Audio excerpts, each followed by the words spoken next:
بسم اللہ الرحمن الرحیم۔ فصل المجموع، فصل دیگر جم کے بارے میں ہے۔ سب سے پہلے جم کی تعریف کر رہے ہیں۔ اسم ما دل علی احاد، اس میں جم اس اسم کو کہتے ہیں کہ جو اکائیوں پر دلالت کرتا ہے۔ وتلک الاحاد مقصودۃ، اور یہی اکائیاں مقصود ہوتی ہیں بحروف مفردۃ، حروف مفرد کے ساتھ، بتغیر ما، لیکن تھوڑی بہت تبدیلی کی وجہ سے۔ اگر مفرد کے حروف میں تھوڑی بہت تبدیلی ایجاد کر دی جائے تو مفرد کے حروف ان اکائیوں پر دلالت کرتے ہیں۔ لفظی ہو سکتا ہے یہ تبدیلی لفظی ہو، کا رجال جم اور رجل، جیسے رجال جم ہے رجل کا تو رجال میں لفظی تبدیلی موجود ہے۔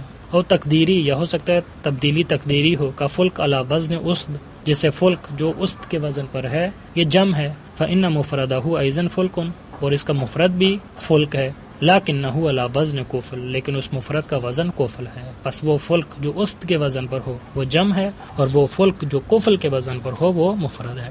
پس مفرد اور جم ایک جیسے ہیں لیکن تقدیری تبدیلی ہے۔ فالقوم ونحوہ وإن دل علی احاد، لہذا قوم اور جیسے دیگر الفاظ اگرچہ کہ دلالت کرتے ہیں اکائیوں پر، لیس بجمع، یہ جم نہیں ہے، چونکہ ہم نے تعریف میں بیان کیا ہے کہ جم کو کیسے بنایا جاتا ہے، مفرد کے حروف کے ساتھ، لیکن قوم اور اس جیسے دیگر الفاظ کا مفرد موجود نہیں ہے۔ اذ لا مفرد لہ من لفظہ، چونکہ قوم اور اس جیسے دیگر الفاظ کا مفرد موجود نہیں ہے من لفظہ، انہی کے لفظ سے۔ ثم الجمع علی قسمین، جم کی پھر دو قسمیں ہیں، مصحح، جمع صحیح، وہو ما لم یتغیر بناء مفردہ، جمع صحیح اس جم کو کہا جاتا ہے کہ جس کے مفرد کی بنا تبدیل نہ ہو، کا مسلمون، جیسے مسلمون مسلمون سے بنا ہے، مسلمون اور مسلمون میں مفرد کی بنا تبدیل نہیں ہوئی ہے، آخر میں فقط حروف جم کا اضافہ کیا گیا ہے۔ وہ مکسر، اور دوسری قسم مکسر ہے، جمع مکسر ہے، وہ ما یتغیر بناء واحدہ، اور جمع مکسر اس جم کو کہا جاتا ہے کہ جس کے واحد کی بنا تبدیل ہو جائے۔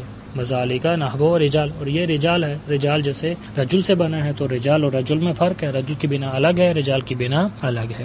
والمصحح علی قسمین، جمع صحیح کی دو قسمیں ہیں، مذکر، پہلی قسم مذکر ہے، وہو ما الحق آخرہ واو مضموم ما قبلہ، کہ جس کے آخر میں ملحق ہوتا ہے واو، ایسا واو کہ جس سے پہلے والا حرف مضموم ہو، ونون مفتوحۃ، اور نون مفتوحہ بھی آخر میں ملحق ہوتی ہے، جیسے مسلمون میں واو ہے اور واو سے پہلے ضمہ ہے اور آخر میں نون مفتوحہ ہے۔ او یا ان مکسور ما قبلہ، یا ہوگی کہ جس سے پہلے والا حرف مکسور ہوگا، ونون کذالک، کذالک یعنی مفتوحہ، اور نون مفتوحہ آخر میں ملحق ہوگی۔ وجہ لیدل علی ان معہ اکثر منہ، تاکہ دلالت کرے یہی کلمہ کہ جس کے اندر واو کا اضافہ کیا گیا ہے، یا کا اضافہ کیا گیا ہے، نون مفتوحہ کا اضافہ کیا گیا ہے، تاکہ یہ کلمہ دلالت کرے کہ ان معہ، کہ اس کے ساتھ اکثر بہت زیادہ اور بھی ہیں، منہ اسی میں سے، یعنی اسی کی جنس میں سے اور بھی افراد شامل ہیں۔ نحو مسلمین، جیسے مسلمین، مسلمون حالت رفع میں ہے، مسلمین حالت نصبی اور جری میں ہے۔ ھذا فی الصحیح، یہ ہے صحیح کے اندر، اگر اسم صحیح ہو تو اس کے اندر یہ قاعدہ جاری ہوتا ہے۔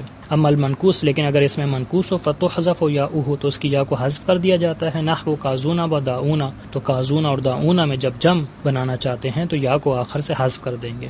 والمکسورۃ، اور اگر اس میں مکسور ہو، یحذف الفہ، تو اس کے الف کو حذف کر دیا جائے گا آخر سے۔ ویبقى ما قبلہ مفتوحا، اور اس سے پہلے والے حرف پر جو فتحہ موجود ہے اس کو باقی رکھا جائے گا۔ لیدل علی الالف المحذوف، تاکہ دلالت کرے الف محذوف پر، مثل مصطفون، جیسے مصطفون، تو مصطفون میں فا پر فتحہ باقی رہے گا تاکہ الف محذوف پر دلالت کرے۔ وشرطہ، اس کی شرط، اس مذکر کی شرط یہ ہے، ان کانا اسمن، اگر اسم ہو، ان یکون مذکرن، کہ یہ مذکر ہونا چاہیے، علمن، علم ہونا چاہیے ان چیزوں کے لیے کہ جو عقل رکھتے ہیں، ویختص باولی العلم، اور مختص ہونا چاہیے صاحبان علم کے ساتھ، لہذا پھر جم بنایا جا سکتا ہے۔ اگر اسم ہے تو وہ اسم مذکر ہونا چاہیے، علم ہونا چاہیے عاقل کے لیے، اور مختص ہونا چاہیے صاحبان علم کے ساتھ۔ اگر یہ شرائط موجود ہوں گی تو اس سے جمع صحیح ہے مذکر بنایا جا سکتا ہے۔ وَأَمَّا قَوْلُهُمْ، لیکن عربوں کا یہ قول، سنونا و رزونا و سبونا و کلونا بالواو و نون، کہ ان کو جب جم بنایا گیا واو و نون کے ساتھ، فشاذون، تو یہ قاعدے کے برخلاف ہے۔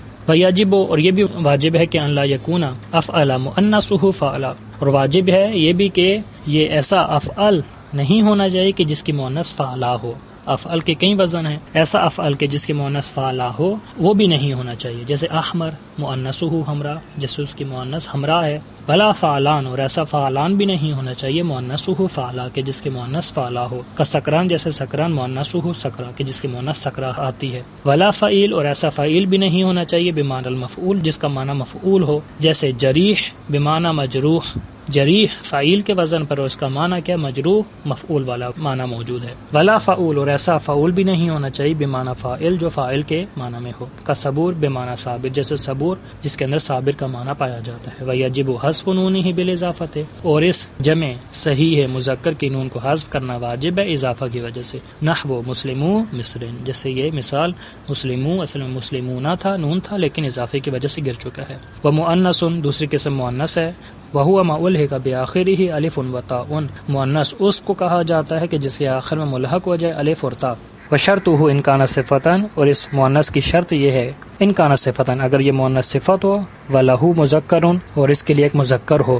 فَإِن يَكُونَ مُذَكَّرُهُ کہ اس کا مذکر قد جمع بالواو والنون اس کے مذکر کو جمع بنایا گیا ہو واو اور نون کے ساتھ تو پھر اس سے ہم یہی جمع بنا سکتے ہیں کہ جس کے آخر میں الف اور تاء آتی ہو جیسے مسلمات.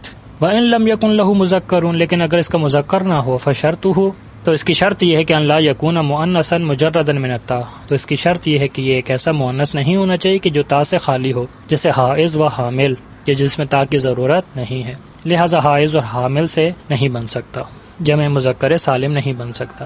وَإِن كَانَ اسمًا اور اگر اسم ہو یجمع بالالف والتاء الف اور تاء کے ساتھ جمع ہوگا بلا شرط بغیر کسی شرط کے جیسے ہندات تو ہندات میں کوئی شرط موجود نہیں ہے یعنی کسی شرط کی ضرورت نہیں ہے فقط آخر میں الف اور تاء کا اضافہ کیا جائے گا جب مؤنث سالم بن جائے گا. والمکسر دوسری قسم مکسر ہے.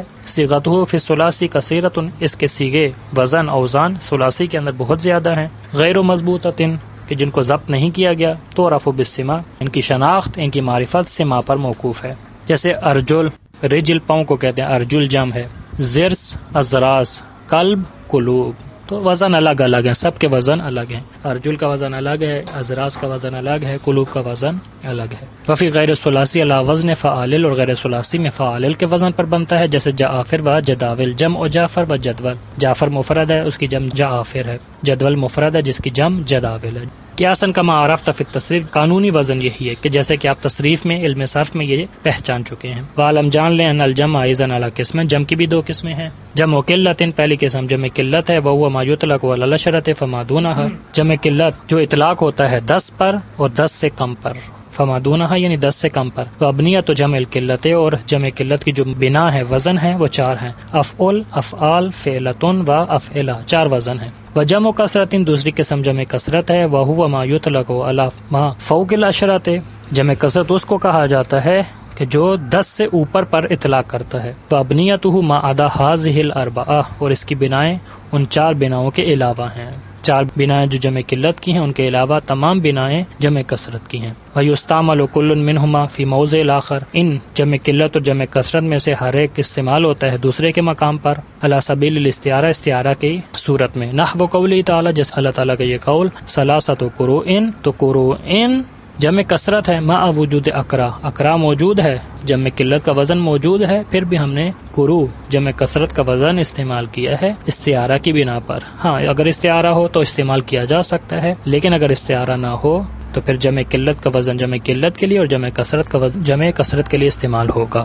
فصل المصدر سب سے پہلے مصدر کی تعریف اسم یدل علی الحدث فقط وہ اسم ہے جو دلالت کرتا ہے فقط حدث پر. حدث سے مراد فقط فعل پر دلالت کرتا ہے. ویشتق منہ الافعال اور اس مصدر سے افعال مشتق ہوتے ہیں کالضرب و نصر مثلا جیسے ضرب ہے نصر ہے یہ دونوں مصدر ہیں اس سے افعال مشتق ہوتے ہیں اور خود ضرب اور نصر فقط فعل پر دلالت کرتا ہے. وابنیتہ من الثلاثی المجرد غیر مضبوط اس کی بنائیں اس کے اوزان ثلاثی مجرد کے اندر غیر مضبوط یعنی ضبط نہیں کیے گئے تو رفع بالسما اور ان کی شناخت فقط سما کے ذریعے سے ممکن ہے. ومن غیر ثلاثی قیاسیۃ لیکن ہاں غیر ثلاثی اگر ہو تو ان کے اوزان قیاسی ہیں جیسے افعال و انفعال و استفعال مختلف ابواب ہیں کہ جو آپ علم صرف میں پہچان چکے ہیں. والمصدر ان لم یکن مفعولا مطلقا اگر مصدر مفعول مطلق نہ ہو کلام کے اندر مصدر جو موجود ہے وہ مفعول مطلق نہ ہو چکے ہم پہلے بیان کر چکے ہیں جو مفعول مطلق ہوتا ہے وہ مصدر ہوتا ہے. بس اگر مصدر ہو کلام کے اندر اور وہ مفعول مطلق نہ ہو یا عمل و عمل فعلی ہی تو اپنے فعل والا عمل کرتا ہے. آنی میری مراد یرفع فاعلا فاعل کو رفع دیتا ہے. ان کان لازما اگر مصدر لازم ہو جیسے آجا بنی قیام و زیدن تو قیام لازم کا مصدر ہے لہذا اس کو فقط فاعل کی ضرورت ہے اور یہ فقط فاعل کو مرفوع کر دے گا. تو قیام چونکہ اسم ہے، زید بھی اسم ہے، لہٰذا ایک اسم دوسرے اسم کی طرف اضافہ ہو چکا ہے. قیام زیدین اضافے کی وجہ سے زید مجرور ہے، محلن مرفوع ہے. وینصب اور یہ مصدر نصب دے گا مفعول بہ ایضا مفعول بہ کو ان کا متعدیا اگر مصدر متعدی کا مصدر ہو. نحو ضرب زید امرن، تو ضرب زید امرن میں زید فاعل ہے، امر مفعول ہے. ولا یجوز تقدیم المعمول للمصدر علیہ، اور جائز نہیں ہے مصدر کے معمول کو مقدم کرنا مصدر پر. فلا یقال، لہذا یہ کہنا جائز نہیں ہے اعجبنی زیدن ضربن، زید جو مفعول بہ ہے ضرب کا اس کو مقدم کر دیا جائے ضرب پر، یہ جائز نہیں ہے. فإن كان مفعولا مطلقا، لیکن اگر کلام کے اندر مصدر موجود ہو اور وہ مفعول مطلق ہو، فالعمل للفعل الذي قبله، تو عمل اسی فعل کے لیے ہے جو اس مصدر سے پہلے ہے، مفعول مطلق عمل نہیں کرے گا. نحو جیسے یہ مثال ضربت ضربا امرن، تو یہاں پر ضربت ضربا امرن میں امرن منصوب ہے، فامرن منصوب، امرن منصوب ہے بضربتو، ضربتو کی وجہ سے، لا بضربن، نہ کہ ضرب کی وجہ سے. ضرب چونکہ مفعول مطلق ہے عمل نہیں کر رہا. فصل دیگر اسم الفاعل، اسم فاعل کے بارے میں ہے. سب سے پہلے تعریف، اسم یشتق من یفعل، ایسا اسم ہے کہ جس کو مشتق کیا جاتا ہے یفعلو سے، یفعلو سے یعنی فعل مضارع معلوم سے. لیدل علی ما قام به الفعل، تاکہ دلالت کرے اس شخص پر کہ جس کی وجہ سے فعل انجام پایا ہے، بمعنی الحدوث، لیکن اس اسم فاعل کا معنی حدوثی ہوتا ہے. وصیغتہ، اور اس اسم فاعل کے صیغے من مجرد ثلاثی مجرد کے اندر علی وزن الفاعل، فاعل کے وزن پر آتے ہیں، جیسے ضارب و ناصر. ومن غیرہ، اور غیر ثلاثی مجرد کے اندر علی وزن صیغۃ المضارع، اسی مضارع کے صیغے کے وزن پر ہوں گے، من ذالک الفعل، اسی کے فعل سے. بمیم مضمومۃ مکان حرف المضارعۃ، اس طرح سے کہ میم مضمومہ کو حرف مضارع کے مکان پر لگا دیا جائے گا، حرف مضارع کو حذف کر دیا جائے گا اور اس کی جگہ میم مضمومہ کو لگا دیا جائے گا. وکسر ما قبل الاخر، اور آخر سے پہلے والے حرف کو کسرہ دے دیا جائے گا، جیسے مدخل و مستخرج، مدخل باب افعال سے، مستخرج باب استفعال سے ہے. ویعمل عمل الفعل المعروف، یہ اس میں فاعل عمل کرتا ہے فعل معلوم والا، معروف سے مراد معلوم، فعل معلوم والا عمل کرتا ہے. ان کان فیہ معنی الحال والاستقبال، اگر اس میں فاعل کے اندر حال کا معنی اور استقبال کا معنی موجود ہو. فمعتمداً علی المبتدا ہے، اور اعتماد کر رہا ہو مبتدا پر. نحو زید قائم ابو ہو، تو یہاں پر قائم اس میں فاعل عمل کر رہا ہے اور زید مبتدا پر اعتماد کر رہا ہے. او ذوالحال، یا ذوالحال ہو اس سے پہلے اور اس پر اعتماد کر رہا ہو. نحو جاءنی زید ضاربا ابوہ امرن، تو زید یہاں پر کیا ہے؟ ذوالحال، ضاربا اس کے لیے حال بنے گا اور عمل کر رہا ہے. او حمزہ الاستفہام، یا حمزہ استفہام اس سے پہلے ہو. نحو قائم زید، قائم اس میں فعل اس سے پہلے حمزہ موجود ہے، اسی وجہ سے قائم عمل کر رہا ہے. او حرف النفی، یا حرف نفی اس سے پہلے موجود ہو، جیسے یہ مثال نحو ما قائم زید، تو ما قائمون میں قائمون اس میں فعل عمل کر رہا ہے، زید کو رفع دے رہا ہے اور اس سے پہلے ما موجود ہے. الآن او غدن، الآن او غدن یہ تمام مثالوں کے ساتھ مل جائے گا. سب مثالوں کے ساتھ الآن او غدن کو لکھنا ضروری ہے تاکہ پتہ چل سکے کہ الآن یعنی حال کا معنی ہے، او غدن یعنی استقبال کا معنی ہے. او موصوف، یا موصوف پر اعتماد کر رہا ہو، یہی اس میں فعل نحو اندی رجل ضارب ابوہ امرن، تو رجل موصوف ہے، ضارب پھر اس کے لیے صفت بنے گی. یہاں پر بھی الآن او غدن کو لکھنا ضروری ہے. فإن كان فيه معنى الماضی، لیکن اگر اس میں فاعل کے اندر ماضی کا معنی ہو، وجبت الاضافہ، تو اضافہ واجب ہے. نحو زید ضارب امر امسے، تو ضاربوں کو امر کی طرف اضافہ کرنا واجب ہے. ام سے دلالت کر رہا ہے کہ اس میں فاعل کے اندر ماضی کا معنی ہے. ام سے یعنی گزرا ہوا زمانہ، گزرا ہوا کل. ھذا اذا كان منکرا، یہ اس صورت میں کہ جب اس میں فاعل نکرہ ہو. اما اذا كان معرفا باللام، لیکن اگر اس پر الف لام تعریف داخل ہو جائے، یستوی فیہ جمیع الازمنہ، تو اس میں فاعل کے اندر تمام زمانے برابر ہو جائیں گے. لہٰذا پھر چاہے حال کے معنی میں ہو، استقبال کے معنی میں ہو، ماضی کے معنی میں ہو، تمام زمانوں میں عمل کرے گا. نحو جیسے یہ مثال زید الضارب ابوہ امرا الآن او غدا او امسے، تو الضارب میں الف لام داخل ہے، الف لام معرفہ، لہٰذا تمام زمانوں میں عمل کر رہا ہے. وصلی اللہ علی محمد وآلہ الطیبین الطاہرین المعصومین.